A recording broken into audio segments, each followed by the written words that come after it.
Notre Seigneur a été condamné par le Sanhédrin, mais ce tribunal, s'étant réuni la nuit, ne vaut rien, parce que la loi juive stipulait que le Sanhédrin devait se réunir de jour pour porter une sentence valide.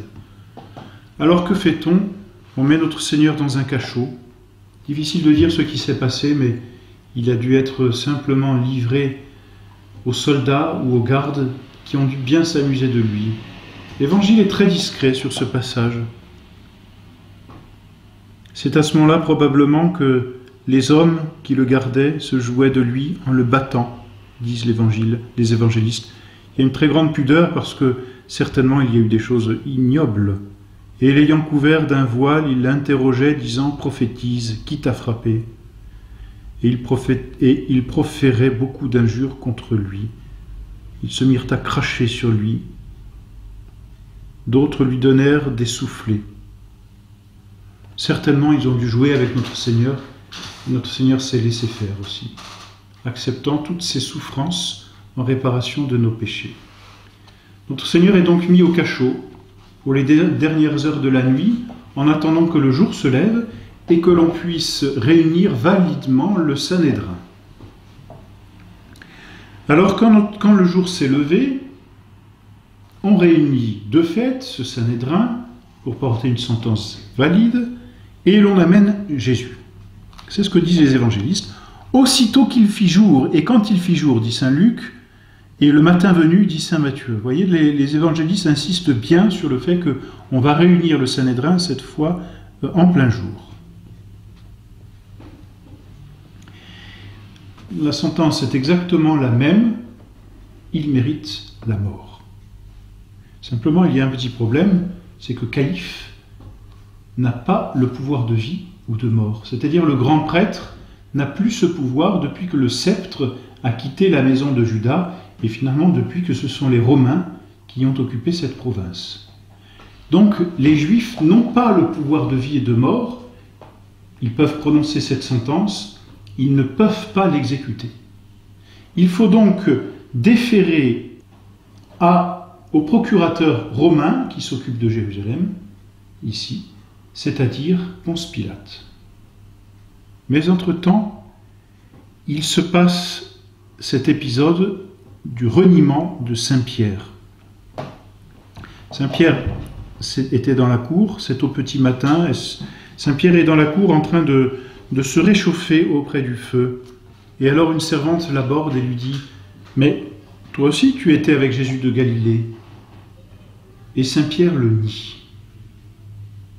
Et une deuxième fois encore, c'est une femme qui va lui dire, et qui va dire même qu'elle le reconnaît à son accent. Et Saint-Pierre va le nier encore avec déprécation, avec serment. « Je ne connais point cet homme, dit-il. » C'est un reniement grave. Notre Saint-Pierre dit qu'il n'a aucun commerce avec notre Seigneur. Lui qui pourtant avait dit « Je serai prêt à vous défendre jusqu'à la mort. Jusqu'à la mort, je vous suivrai, maître. » Et notre Seigneur lui avait dit « Ne sois pas présomptueux. Avant que le coq ne chante 2 fois, tu m'auras renié 3 fois. » Et 3 fois, Saint-Pierre renie son maître, et après la 3e fois, il entend le coq chanter, et il se souvient de la parole de notre Seigneur. Et que fait notre Seigneur? C'est Dieu, c'est le bon Dieu. Alors dans sa bonté, que fait-il? Il tourne sa tête vers Saint-Pierre et le regarde.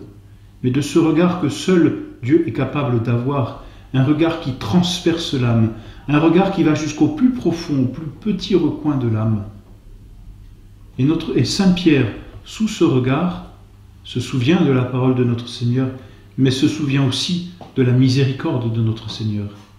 Et contrairement à Judas, qui pourtant a entendu ces paroles, « Mon ami, c'est par un baiser que tu livres le Fils de l'homme », contrairement à Judas, eh bien Saint-Pierre, lui, par ce regard, se met à pleurer. Quand on connaît le tempérament de Saint-Pierre, quand on sait la fougue de Saint-Pierre, les pleurs de Saint-Pierre ne sont pas des petits pleurs de rien du tout, ce sont des pleurs d'amertume et de profonde amertume. On dit, je ne sais plus quel père de l'Église d'ailleurs, dit que chaque fois que Saint-Pierre entendait le coq chanter, il pleurait. On peut bien penser que toute sa vie, Le coq qui chantait au petit matin a dû lui rappeler cette trahison. Mais Saint Pierre pleure d'amertume. À l'inverse, hélas, Judas.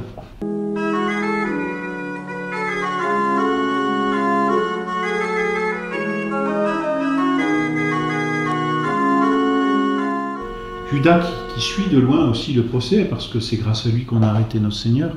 Judas qui a récupéré ses 30 deniers d'argent, suit, écoute, voit, regarde, entend, et entend la sentence de mort. Il doit mourir. Et ça travaille dans l'âme de Judas, et c'est normal, il n'a pas la conscience tranquille. Et il connaît notre Seigneur, il a vécu 3 ans auprès de notre Seigneur, le bon Dieu, il l'a vu vivre sur terre. Judas, entendant cette sentence, n'a pas la conscience tranquille. Alors que fait-il? En trahissant notre Seigneur, Judas ne pensait pas tellement au crime qu'il allait commettre qu'à l'argent qu'il allait recevoir. En trahissant notre Seigneur, il agissait certainement plus par avarice. Alors, prenant ces 30 deniers, Judas se saisit de honte, saisit d'effroi, et bien retourne auprès des prêtres et leur dit « J'ai péché en livrant le sang d'un homme innocent ». Donc Judas reconnaît l'innocence de notre Seigneur Jésus-Christ. Et il le dit au prince des prêtres. C'est un témoignage qui vaut ce qu'il vaut, mais qui est un véritable témoignage. Cet homme est innocent. Lui, le traître, dire cela, voyez. Et alors, il jette l'argent dans le temple, et les princes des prêtres lui disent « Que nous importe, c'est à toi de voir. » C'est-à-dire, débrouille-toi. Et malheureusement, son repentir n'est pas surnaturel. Il y a un début de repentir, mais qui n'arrive pas, hélas, à maturité. Et plutôt que de demander pardon, un pardon qu'il aurait certainement eu à notre Seigneur Jésus-Christ, Judas est parti se pendre. Il a aimé la malédiction, c'est le psaume qui dit cela en prophétie, qu'elle tombe sur lui. Il a rejeté la bénédiction, qu'elle s'éloigne de lui. Parole terrible. Et alors les princes des prêtres, eh bien, ont eu un petit scrupule avec l'argent qu'on leur avait rendu. Et donc ils mettent cet argent dans le... Enfin, ils ne le mettent pas dans le trésor, parce que c'est le prix du sang, c'est le prix d'un meurtre. Et donc ils ont acheté le champ d'un potier pour y enterrer les étrangers. Ce champ est appelé Akeldama, c'est-à-dire le champ du sang. Alors voilà, un traître, Judas, un négateur, un renégat, Saint Pierre, 2 péchés graves, et entre les deux notre Seigneur Jésus-Christ, toujours prêt à donner sa miséricorde, son pardon. L'un a accueilli ce pardon, il s'est converti, il a pleuré son péché, c'est Saint Pierre.